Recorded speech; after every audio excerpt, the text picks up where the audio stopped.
Hey guys, no, magandang umaga. So ngayon, pupunta kami sa ZT Dome.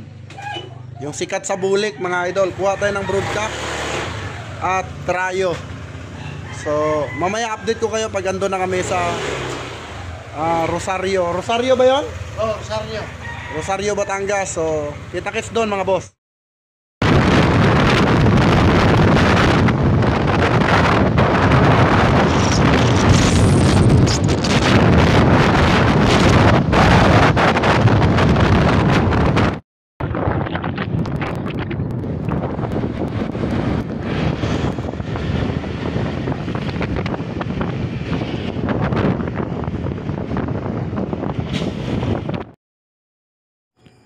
At dito nga guys ay nag-stop over muna kami kasi medyo nawala kami sa mapa, no. Pero malapit na yan mga idol, no.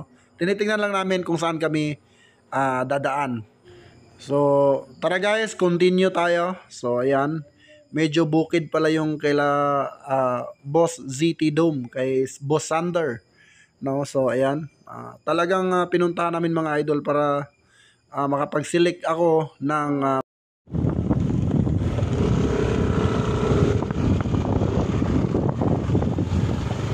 bukid pala to. Para din pala tong Kalaka. Doon pa sa dulo yung bahay nila. Andyan lang ka. Andyan. Nakain yan. Andyan siya.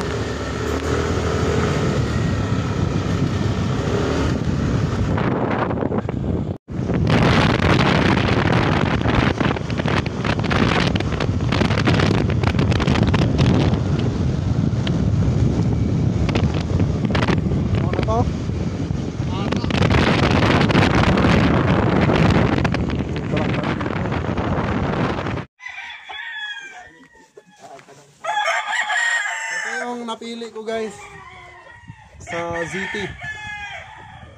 Grabe mamalo. Ang lakas pumalo guys. Ayan, dito kami sa loob mismo ng ZT Dome. Ito, saka i-continue mo lang. Oo. Kasundan mo ako doon.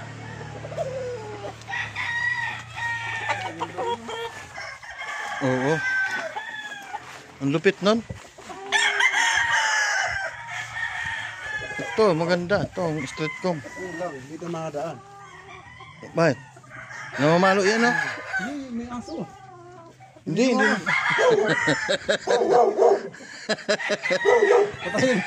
Ito guys, ang ganda oh. Yeah. Okay na. Gusto makita to. Baka mapasama yung kambing. Ito yung pangalawa kong napili.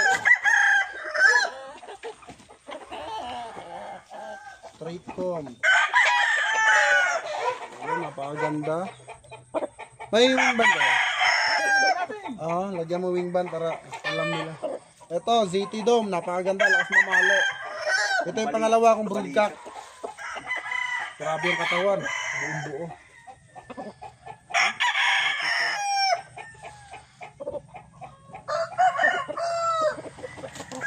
Ganda, no? Marami chicks yan. Ano? Ito naman sa... Nagkapalit silang pwesto. Ito yun, ito yun.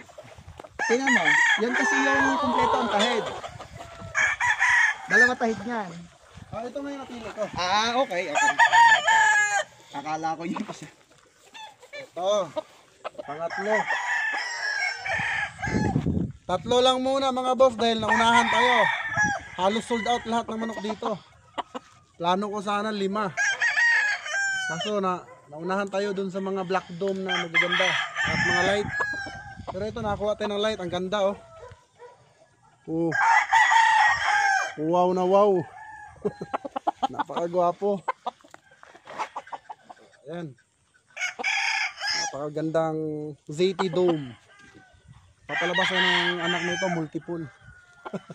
Ayan na.